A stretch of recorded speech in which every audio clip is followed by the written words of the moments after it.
In this video, let us see how to solve the question square root of an integer. The problem description is given a non-negative integer n, compute and return square root of n. If n is not a perfect square, return floor of square root of n. So the definition of floor is nothing but the largest integer less than or equal to square root of n.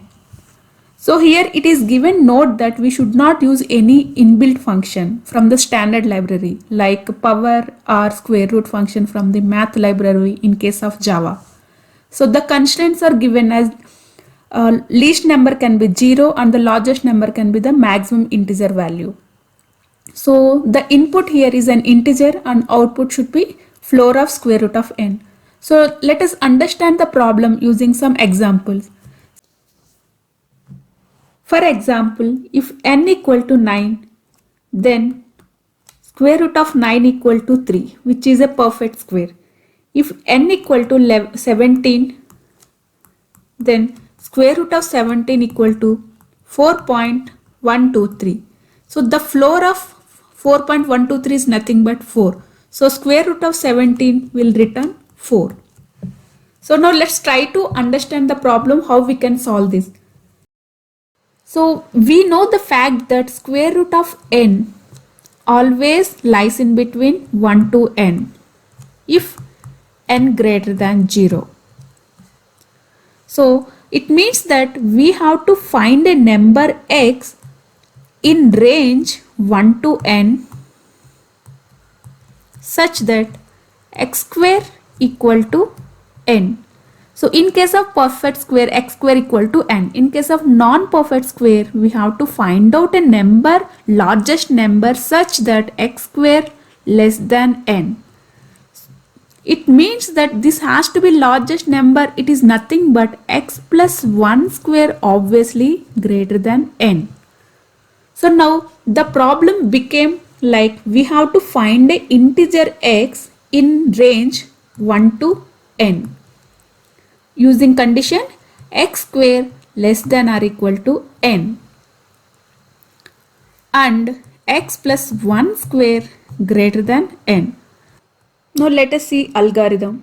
Before writing the algorithm, we have to be very clear that what is the input and what is the output. So here input is given as an integer n and output is floor of square root of n. For x from 1 to n, we have to find out, we have to see these conditions. It means that if x star x, which is nothing but x square, equal to n, then x is our answer. Else, there is a possibility that x star x less than n, then it might be the answer. It means that we have to store this value in some answer variable. So other condition is x star x obviously greater than n. When it reaches this condition, then we have to return answer. So in this case we are returning x, and in this case we are just storing the answer and then we are proceeding further, and when it is satisfying the condition as greater than n, then we are returning answer. So here when we write the code, so it is given a constraint that the maximum value of x the maximum value of input can be the integer value, max integer value, which is 2 power 31 minus 1. So here we are doing multiplication operation. It means that there can be a overflow.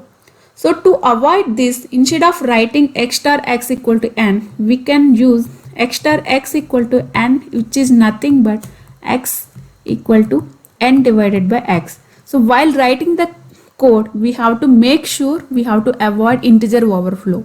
So now what is the time complexity?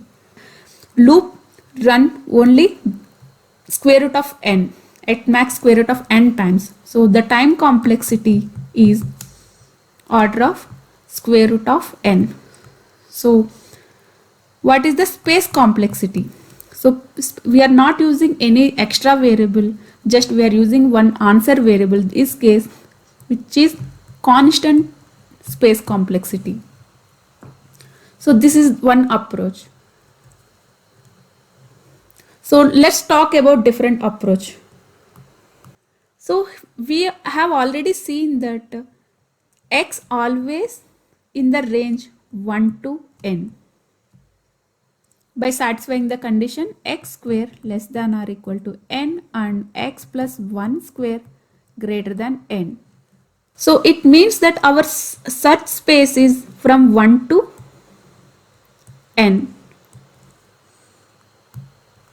So 1 to n means obviously the elements are sorted in sorted order. So we have to find an element in between 1 to n such that which satisfies these conditions. So we have applied linear search, but when we are having the elements, our search space is in some sorted order, we can do the binary search. So how binary search helps here?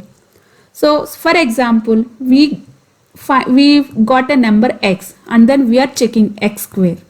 Suppose if it is less than n, there can be possibility that the answer may lie in between x and n, including x, because x plus 1 square might be greater than n. So when x square equal to n, we found the answer. When x square greater than n, it means that suppose we are having x here and then x square greater than n means that we have already crossed the one, means there can be possibility that our answer might lies in between 1 to x. And in case x square less than n, there might be possibility that our answer lies in between x to n. So this way we can apply binary search algorithm. Let us see the algorithm now. So first take low as 1 and high as n. Then we have to compute mid. So compute mid as mid equal to low plus high divided by 2. Again during coding we have to take care of integer overflow condition. While low less than or equal to high, just compute mid as low plus high divided by 2 and then check whether mid star mid is equal to n.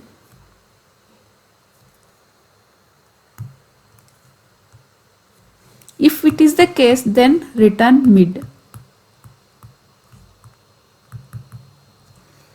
If mid star mid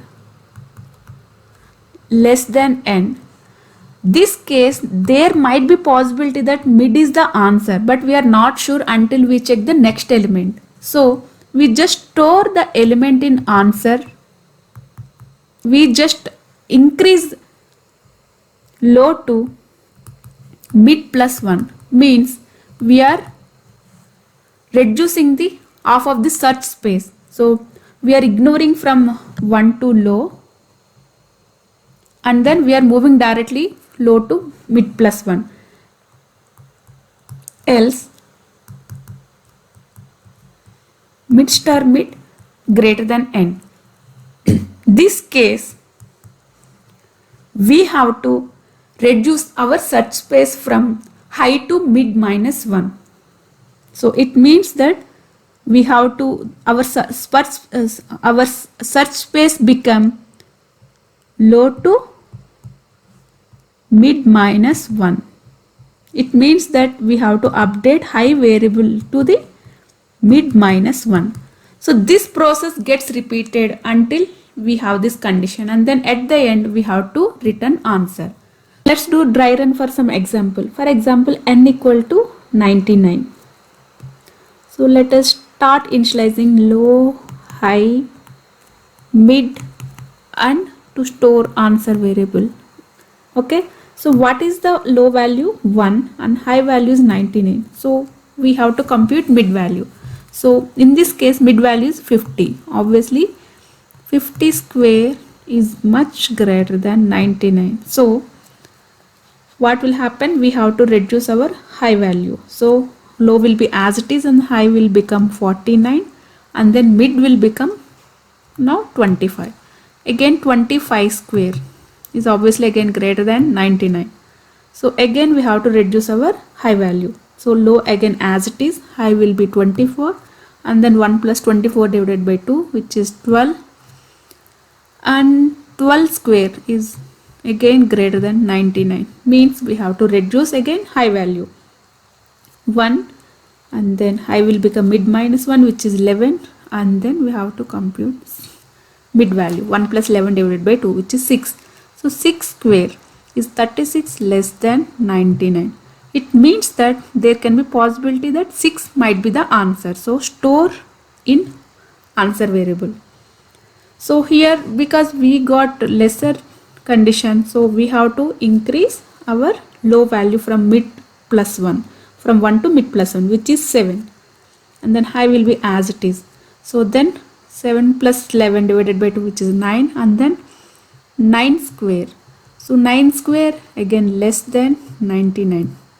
So then answer will be updated from 6 to 9. Then again we have to increase our low value from mid 7 to mid plus 1, which is 10, and then again I will be 11, here it is 10. So 10 square is greater than 99.